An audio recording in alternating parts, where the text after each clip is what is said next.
예, 우리가 수요일마다 이렇게 성경 순회라는 이름으로서는 성경을 한 장씩 살펴보고 있습니다. 우리가 학창 시절에 이렇게 영어를 해석하다 보면 우리말 어순하고 다릅니다. 그래가지고 이렇게 해석하다 보면은 이렇게 주어 동사가 오니까 우리는 먹었다 밥을, 영어는 이런 식이지 않습니까? 그러니까 맨 뒤로 갔다가 앞으로 해석하는데 어떤 분들은 영어 해석을 처음부터 쭉 그냥 해석해 나가야 된다, 순회라고 하더라고요. 성경도 우리가 조금 그렇게 바라볼 필요성이 있는 것 같습니다. 우리가 설교를 하게 되면은 설교자가 원하는 것들을 그렇게 뽑아서 설교하는 경우도 있고, 또 설교자가 원하는 주제에 맞게 필요한 부분들만 다시 재편성해서 언급하는 경우가 많이 있는데, 저희 교회 수요일 설교는 그냥 1절부터 21절까지 성경이 말하고 있는 것이 무엇인가 그대로 살펴보는 것입니다. 그래서 좀 이 안에서 뭔가 설교자가 막 교인들에게 감동을 주고 은혜를 주기 위해서 그렇게 설교하기보다는 성경 말씀 자체가 무엇을 말하고 있는지 거기에 맞춰 가지고 우리가 성경을 수요일마다 한 장씩 그렇게 살펴보고 있는데, 오늘은 4장 말씀을 살펴보도록 하겠습니다. 예, 오늘 그 21절까지의 내용은 크게 한 4가지 내용으로 나눠볼 수가 있습니다. 먼저 1절에서 5절까지의 내용은 그 사역자에 대한 이해를 어떻게 할 것인가, 이러한 부분들을 가르쳐주고 있습니다. 1절 보면 사람이 마땅히 우리를 그리스도의 일꾼이요 하나님의 비밀을 맡은 자로 여길지어다, 그렇게 했습니다. 여길지어다 하니까 상당히 사도의 권위를 가지고 그렇게 명령조로 훈계한 것 같은데, 이것은 잘못된 고린도 성도들의 이 사역자들에 대한 이해를 바로잡기 위한 그러한 권면인 것입니다. 그러면서 사도 바울이 이 복음을 전하는 사도 바울과 같은 이러한 사역자들에 대해서 2가지를 강조하고 있습니다. 어떤 단어를 사용합니까? 일꾼, 그 다음에 맡은 자, 이 2단어를 사용하고 있습니다. 일꾼은 바로 종입니다. 그 다음에 맡은 자, 여기에서 우리가 잘 알고 있는 청직이라는 단어가 나왔습니다. 여러분, 종은 주인의 명령을 받아서 행동합니다. 여러분, 청지기는 집사와 같은 거예요. 주인의 재산을 집안에서 잘 관리하는 것은 또 주인의 명령과 의도대로 해야 되는 것입니다. 이 종과 청지기는 독자적인 권위로 움직이는 것이 아니라 주인의 지시대로 움직이는 것이죠. 그런 것처럼 바로 이 사역자들이 누구냐, 바로 주인이신 예수 그리스도의 뜻대로 움직이는 자들이다. 이것을 바울이 지금 이야기를 하고 있는 것입니다. 그러면서 2절에서는 이 청지기들, 그리스도의 일꾼에게 무엇이 필요하다고 이야기하느냐? 충성을 이야기하고 있습니다. 충성은 바로 성실함을 이야기합니다. 여러분, 성도들의 인기, 이것이 아닙니다. 또 얼마나 많은 업적을 이루었느냐, 업적이 아니에요. 성실함이에요. 신실함이에요. 신실함이 있어야 된다는 것이죠. 충성인이라 그랬는데요, 원문을 직역하게 되면은 충성된 것으로 발견된다는 것을 의미를 가지고 있습니다. 충성스럽게 발견되어져야 한다는 것이죠. 얼핏 보면은 그냥 남의 집에서 일하는 일꾼 같아요. 관리인 같아요. 그렇지만 자세히 보면은 그 안에 성실하고 신실한 모습이 있는 모습으로 발견되어야 되는 것이 그리스도의 사역자다 이야기를 하고 있는 것입니다. 자, 그러면서 이 사역자들은 이제 어떤 모습을 가져야 되느냐? 3절과 4절, 이제 판단받지 않는다는 것을 이야기하고 있어요. 사역자들은 판단받지 않아야 된다는 것이죠. 왜? 누가 판단하느냐? 오직 마지막 때에 주님께서 우리의 마음의 뜻까지 전부 드러나게 판단하실 것을 이야기하고 있습니다. 여러분, 이러한 판단을 언급하는 바울의 의도가 있습니다. 여러분, 우리가 지금 살펴봤습니다만 고린도 교회의 문제가 무엇입니까? 당파성이었어요. 나는 바울에게 배웠다. 아니다. 나는 아볼로가 좋다. 아니다. 나는 예수님의 수제자 베드로가 좋다. 아니다. 나는 사람 하나님의 종이 아니라 그리스도의 직계 계자다 라면서 그리스도파다 이렇게 주장하는 다양한 분파들이 있었거든요. 그러면서 자기가 좋아하는 사역자가 최고라고 하면서 다른 사역자들을 비방하고 비난하고 헐뜯는 모습이 많이 있었습니다. 이 비난하고 비난한다는 거, 누구는 좋아한다는 거, 이게 무엇입니까? 자기의 기준을 가지고 판단하는 거거든요. 바로 이러한 문제성을 지적해 주는 거예요. 너희가 판단하지 말라는 것이죠. 그리고 내가 사도 바울이 얘기하는 거죠. 내가 너희 고린도 교회 성도들이나 어떤 사람들에게 판단받는 거 작은 일이다. 나는 별로 신경 쓰지 않는다는 것이죠. 그리고 바울 스스로도 내가 어떻게 사역하고 있는지 판단하지 않겠다는 거예요. 그러면서 4절 보면은 나를 심판하실 사람은 누구냐? 주님이시다. 5절에 보니까 이제 그때 주님이 오시는 재림의 때를 이야기하겠지요. 그때까지 아무도 판단하지 말라는 것이죠. 인간은 어떻습니까? 눈에 보이는 것만 가지고 판단합니다. 속 중심을 몰라요. 잘못 판단할 수 있겠죠. 또 인간에게는 선입견이 있어요. 어떤 이런 잘못된 왜곡된 시각을 가지고서 판단할 수가 있는데 우리 재림지로 오시는 분은 그렇지 않다는 거예요. 선입견도 없고 겉만 보는 것이 아니라 완전히 숨김없이 모든 것들을 드러내시는 분이기 때문에 그때에 주님께 판단받는 게 진짜지 나머지 부분들은 진짜가 아니다. 오직 판단하실 이는 주님이시니까 너희들도 교회 안에서 사역자들에 대해서 판단하지 말라. 이것을 지금 바울이 강조하고 있는 것입니다. 6절부터는 또 다른 내용이 기록되고 있는데 6절부터 13절까지도 한 단락이 될 수 있습니다. 여기에서는 바울이 이 고린도 교회 성도들과 사도를 갖다가 대조하고 있습니다. 성경을 보면 그 고린도 교회에서는 아까 말씀드린 대로 이렇게 바울파, 게바파, 아볼로파, 그리스도파 하면서 그러한 어떤 자기가 좋아하는 사역자들을 따라 가지고 이 분파가 존재했습니다. 분파가 존재하다 보니까 자기들끼리 싸웠거든요. 자기들만 싸운 것이 아니라 사역자들도 서로 시기하고 질투하는 것으로 그렇게 오해했던 것 같습니다. 이 부분에 대해서 바울이 지금 바로잡고 있는 것입니다. 뭐라고 이야기하느냐?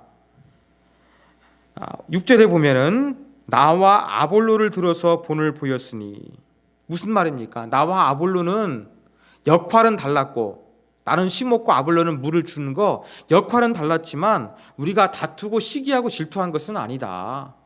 우리가 그런 것들 넘어가는 것은 아니다. 이런 부분들을 이제 바울이 언급하고 있는 것입니다. 그러면서 너희로 하여금 기록된 말씀 밖으로 넘어가지 말라. 기록된 말씀이 무엇이겠습니까? 성경이지요. 성경 밖으로 넘어가지 말라. 하나님만 말씀 안에 머물러야 되는데 자꾸 인간의 판단, 인간의 생각을 가지고 더 이상의 것을 하려는 시도 이것을 하지 말라라는 부분들을 바울이 이야기를 하고 있는 것입니다. 그러면서 우리에게서 배워서 서로 대적하여 교만한 마음을 가지지 말게 하려 합니다. 여기에서 교만한 마음으로 번역된 원어는요, 콧김을 훅훅 내는 거예요. 여러분, 이렇게 뭔가 사람이 이야기할 때 그냥 비아냥거릴 때 인정하지 않을 때 그렇게 우리가 콧방귀를 낀다고 이야기하지 않습니까? 바로 이렇게 콧김을 훅훅 내뱉는 이거 교만한 마음으로 번역했는데 이건 바로 무엇이냐?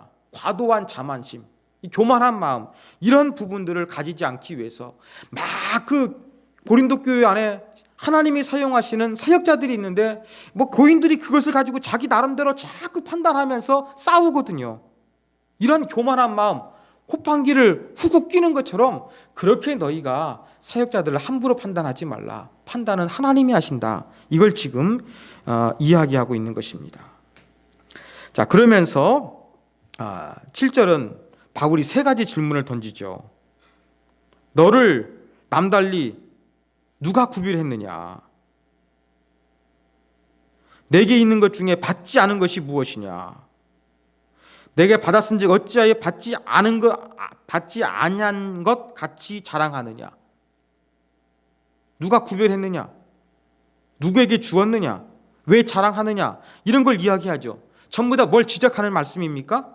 아까 이야기한 교만한 마음, 우월감을 가진 것을 이야기하고 있는 거예요.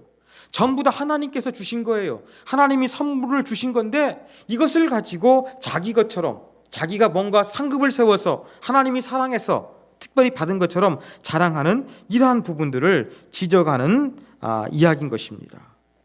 그러면서 8절에서는 더 좀 신랄하게 이 고린도 교회 성도들을 좀 몰아붙입니다. 뭐라고 이야기합니까? 8절 보면 너희가 이미 배부르며 이미 풍성하며 우리 없이도 왕이 되었도다 이야기하고 있어요. 고린도 교회 성도들은 왕이라는 거예요. 배가 불렀다. 한 끼이죠. 이미 풍성하다. 한 끼 이상의 많은 걸 가지고 있다고 하죠. 풍성을 넘어가지고 더 권력을 가졌다는 것이 왕이 됐다는 거죠. 점진적인 걸 통해 가지고 그렇게 교만에 꽉 차 있는 고린도 교회 성도들을 이야기합니다. 그래서 우리가 너희와 함께 왕노릇하기 위하여 참으로 너희가 왕이 되기를 원하노라. 이건 무엇입니까? 바울이 조금 비아냥거리는 것이죠. 너희가 왕이 됐으면 얼마나 좋겠느냐. 너희가 왕이 됐으면 너희의 왕노릇 가운데 우리가 동참할 수 있었는데 안타깝다. 이러한 뉘앙스를 풍기면서 쓴웃음을 짓는 바울의 모습입니다. 그러면서 9절에서는 사도들을 이야기합니다. 왕처럼 됐던 고린도 교회 성도들과 달리 사도는 어떻게 되었느냐. 하나님이 사도인 우리를 죽이기로 작정된 자같이 끄트머리에 두셨다. 그 다음에 맨 뒤에 보면은 구경거리가 되었노라 이야기합니다. 여러분, 죽이기로 작정된 자, 끄트머리에 두다, 구경거리, 이것은 영화 글래디에이터에 나오는 모습과 똑같습니다. 여러분, 그 로마 사람들은 인간끼리 절투시켜서 죽였지 않습니까? 그런 부분과 똑같은 거예요. 그리고 뭔 이미지를 배경하고 있냐면은 로마의 개성 장군의 그런 이미지를 그렇게 빗대고 있는 것입니다. 여러분, 적과 승리해서 로마의 장수가 이제 개선하는 그런 행진을 하게 됩니다. 많은 사람이 나와서 환호성을 지르겠지요. 그때 이제 승리한 사람은 이 말이 끄는 전차에 올라타고서 행진을 합니다. 그러면서 사람들의 열렬한 박수와 환호를 받습니다. 그러나 행렬 맨 끝에는 누가 있었느냐? 그 장수가 사로잡은 포로들이 있었어요. 그 포로들이 이제는 결박되어 가지고 맨 뒤에서 질질 끌려갑니다. 죽음이나 감옥에 갇히기 위해서 끌려가는 것이죠. 지금 바울이 사용하고 있는 그 구절의 이미지가 바로 로마의 개성 장군 아래서 그 포로가 되어가지고 맨 뒤에서 질질 끌려가며 이 대중들의 멸시와 저주를 받고 있는 그러한 패배한 장군에 빗대어서 지금 사도의 위치를 바울이 이야기를 하고 있는 것입니다. 고린도 교회 성도들은 왕처럼 교만한 자가 되었고, 이 바울과 같은 사역자는 힘들고 어려운 고난 가운데 있는 현실을 아주 분명하게 대조하고 있는 것이죠. 그러면서 여러분 10절 보더라도 우리와 너희가 세 가지가 계속되고 있습니다. 우리는 그리스도기 때문에 어리석었지만 너희는 그리스도 안에서 지혜롭고, 우리는 약하지만 너희는 강하고, 그 다음에 너희는 존귀하지만 우리는 비천하다. 너와 우리라는 이 또 대조가 세 가지가 그렇게 극명하게 대조가 되고 있는 것입니다. 그러면서 11절과 12절 보면 바울이 당한 고난을 이야기하지요. 이 시각까지, 지금까지 줄이고 목마르고 헐벗고 매맞고 정처가 없고 수고하여 손으로 일했다는 거. 바울이 텐트 메이커로 그렇게 일을 하지 않았습니까? 여러분, 이 당시 사람들은 바울 당시에 철학자들, 그 다음에 교사들은요 육체 노동을 천시 여겼습니다. 그래서 하지 않았어요. 근데 바울은 어땠습니까? 직접 일을 했던 것이거든요.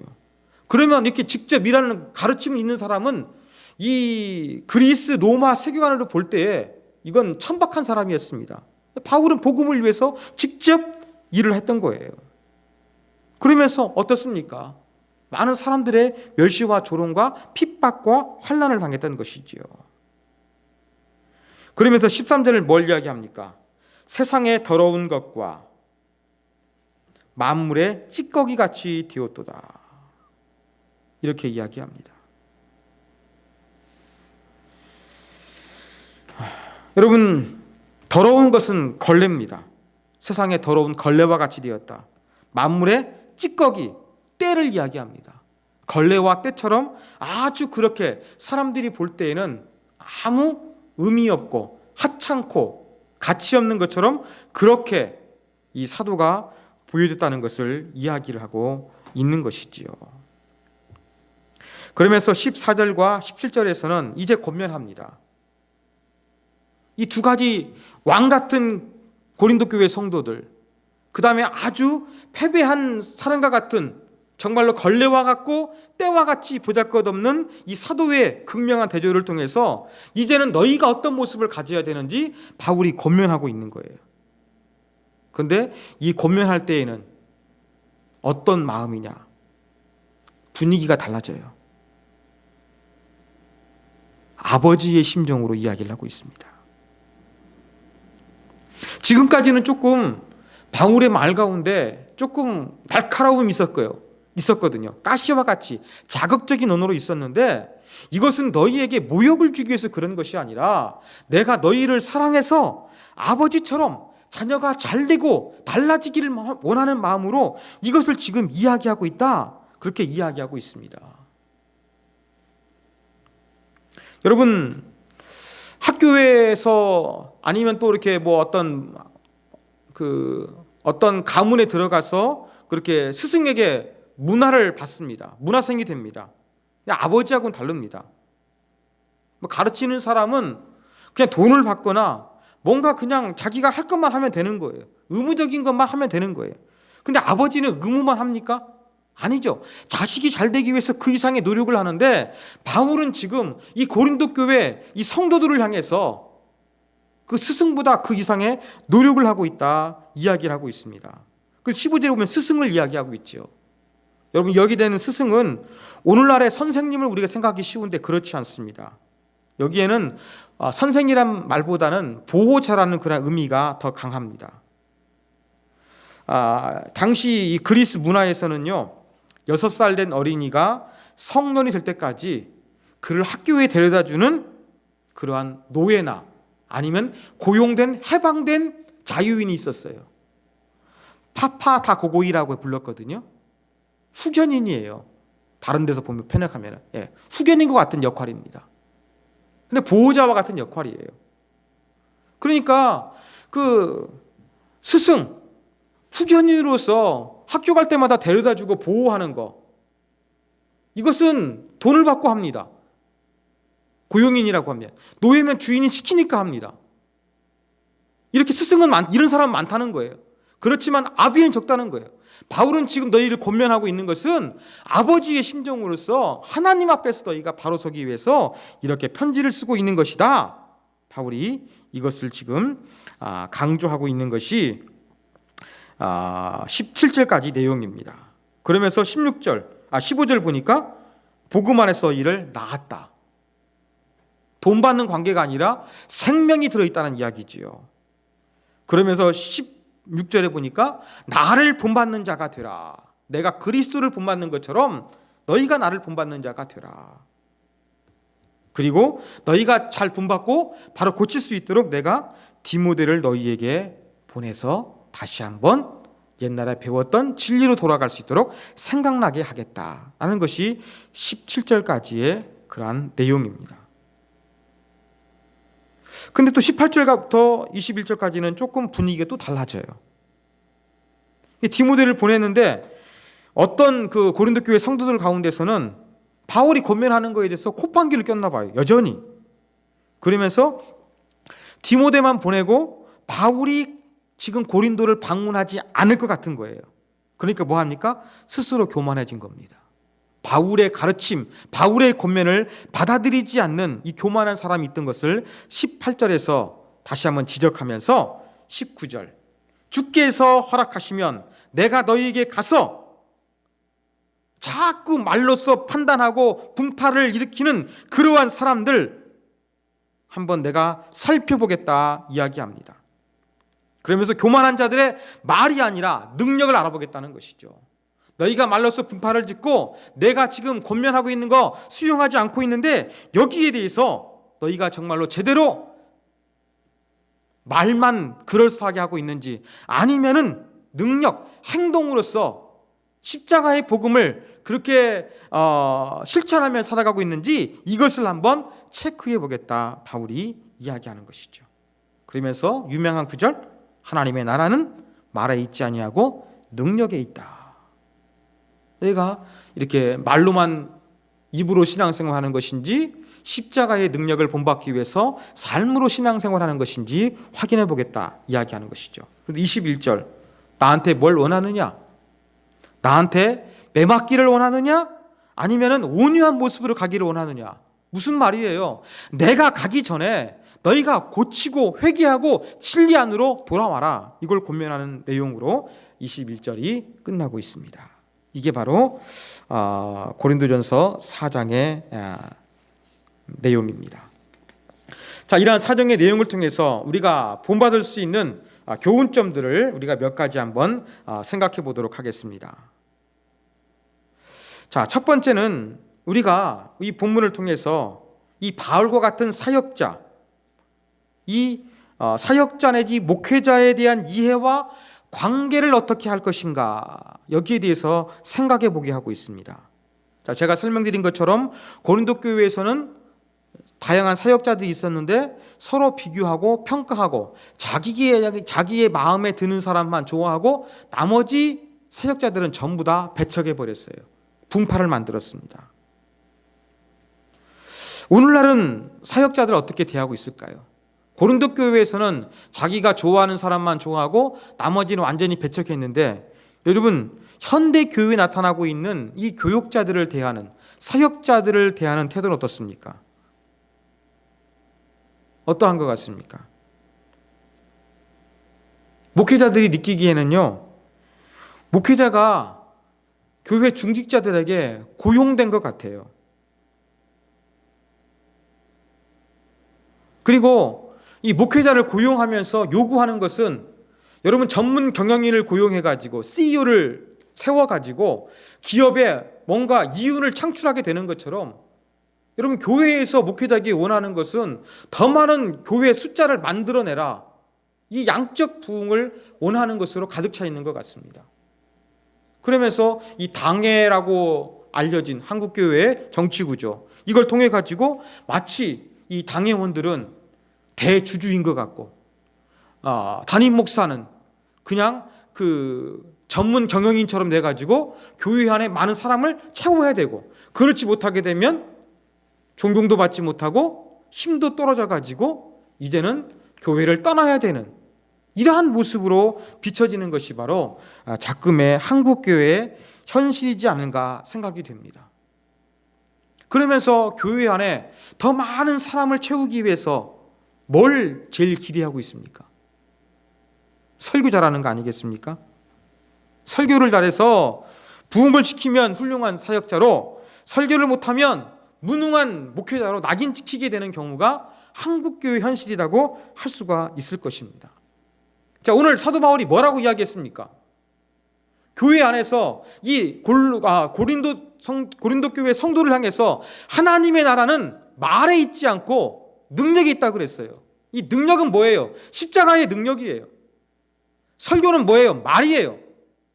하나님의 나라는 설교와 같은 말 잘하는 데 있는 것이 아니라 십자가의 삶, 예수님이 보여주신 그 십자가의 정신과 삶을 따라가는 것, 여기에 있는 거예요. 그런데 자꾸 한국교회는 주님을 닮고 주님의 그 뜻을 이루는 데 있는 것보다는 더 많은 교회 안에 성도들이 있기를 원하는 여기에 관심이 있는 것 같습니다. 이것을 위해서 목회자가 설교를 잘하는 말의 장점을 가진 사람만을 원하는 이러한 모습으로 우리 목회자를 바라보는 기준이 점점점 그렇게 형성되고 있지 않나, 이러한 생각을 합니다. 이러한 시대에 오늘 사도 바울이 지금 고린도 교회 성도들이 바라보는 사역자관 뭘 지적하고 있습니까? 판단하지 말라 그랬잖아요. 자기가 좋아하는 사역자를 붙들고 그 사람만 인정하고 나머지 사람 깎아내리는 이러한 비난, 이러한 분쟁 하지 말라 이야기를 하고 있는 것입니다. 그러면서 여러분, 교육자를 어떤 존재로 바라봐야 되겠습니까? 사도 바울은 교육자는 어떤 존재라고 이야기하고 있습니까? 그리스도의 일꾼이요, 하나님의 비밀을 맡은 자, 즉 종과 청지기로 이야기하고 있는 것입니다. 여러분, 이것은 저희가 가지고 있을 입장입니다. 제가 여러분 앞에 불리고 제가 개척에 세운 교회가 아니라 바로 나는 하나님의 뜻, 내 뜻들을 위해 존재하는 것이 아니라 거룩하신 주님의 뜻을 이루기 위해서 주님의 명령에 순종해서 행해야 되는 이러한 관리인으로서 저를 이해해야 될 것입니다. 여러분도 마찬가지입니다. 내 마음에 드는 사람이 있으면 좋아하고, 뭔가 이 현대적인 기준 가운데서 교회를 부흥시킬 수 있는 능력 가진 사람이 있으면 좋아하고, 그렇지 않은 배척하는 이러한 시각이 아니라, 사역자들 어떤 사람들입니까? 이 땅 가운데 십자가의 복음이 증거될 수 있도록, 주님을 닮은 사람들이 점점 많아질 수 있도록, 이것을 위해서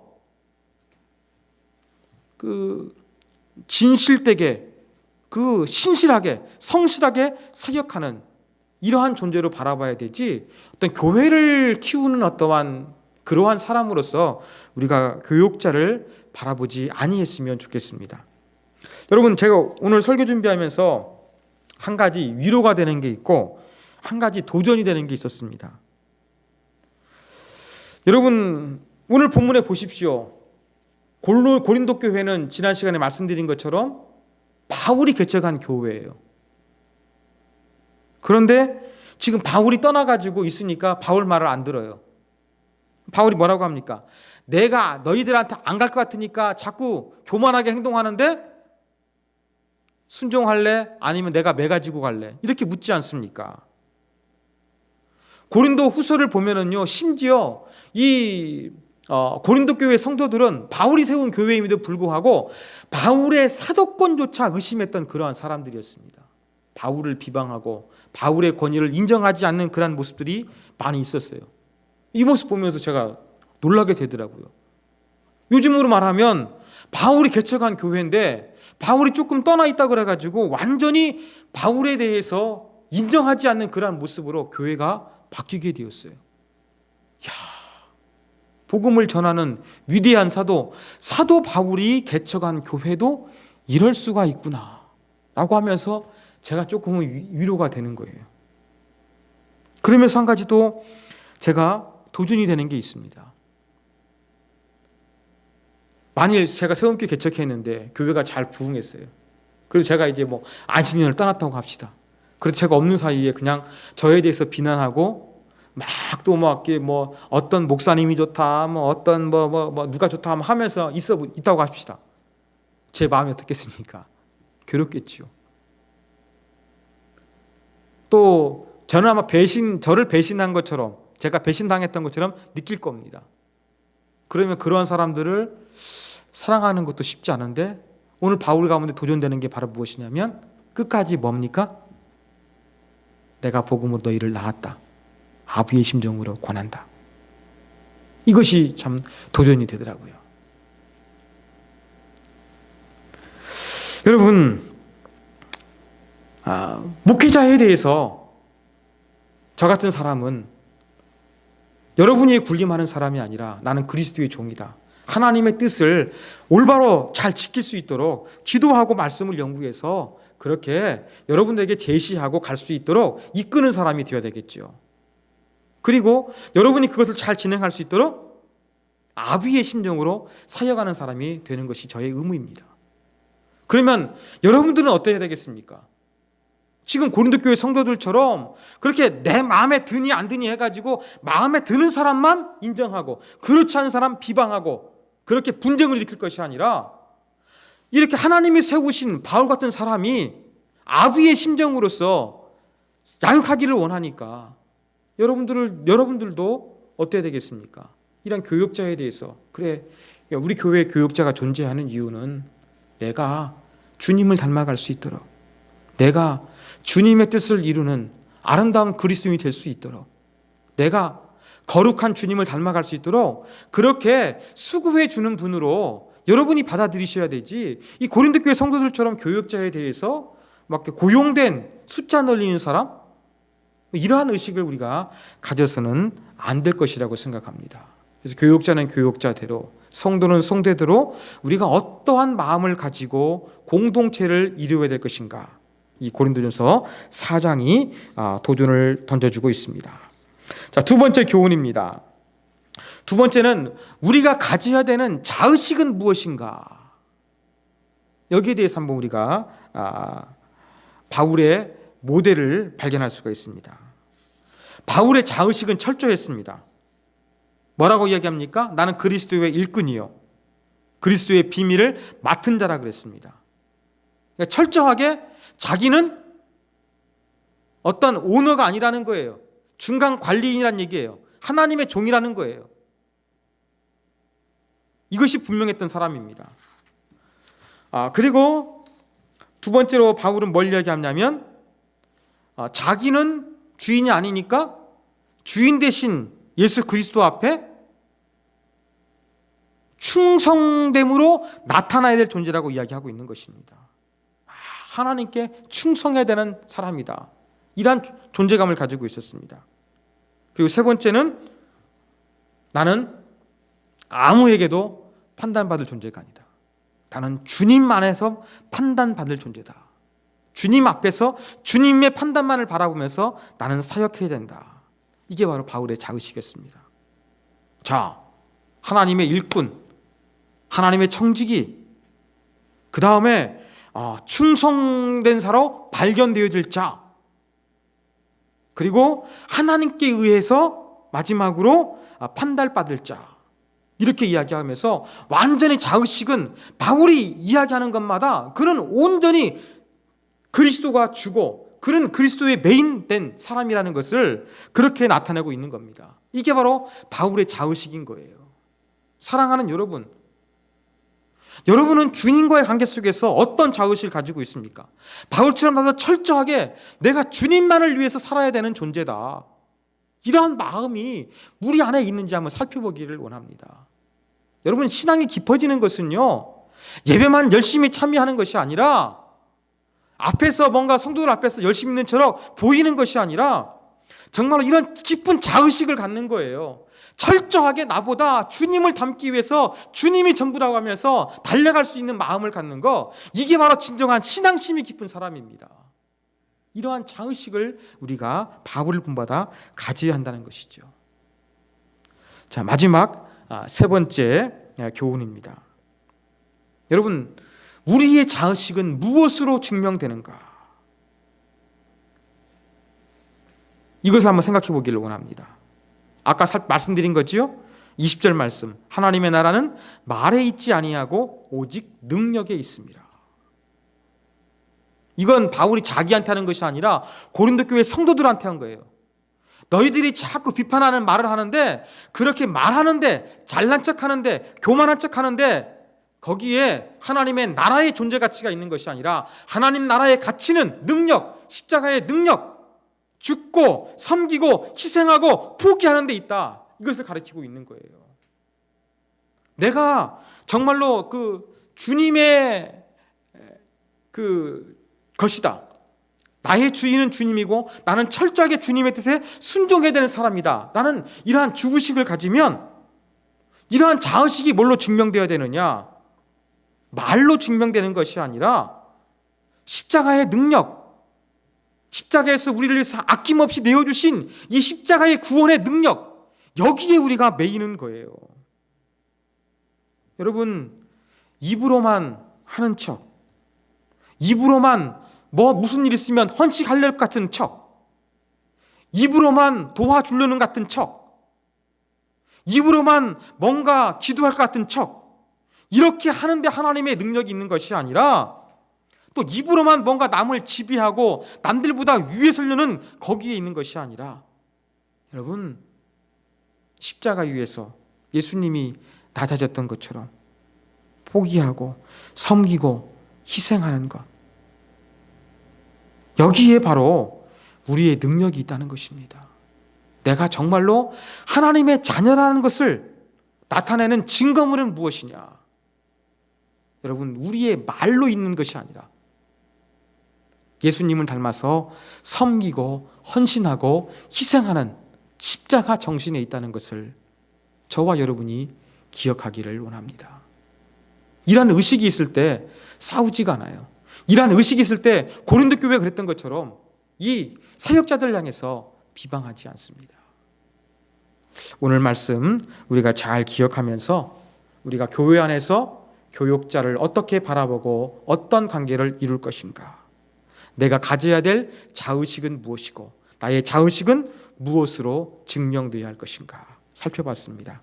오늘 말씀 붙들고 같이 교회 안에서 다투고 싸우는 교만한 모습, 왕 같은 모습을 가진 고린도 교회 성도가 아니라 바울이 본을 보였던 것처럼 그렇게 철저하게 낮은 자리 가운데 섬기는 모습으로서 교회 안에서 존재하고 존재의 의미를 발견할 수 있는 우리 각자가 될 수 있도록, 우리 자신을 위해서 또 그러한 교회로 세움교회가 세워져 갈 수 있도록 같이 우리 말씀을 생각하면서 기도하도록 하겠습니다. 기도하겠습니다.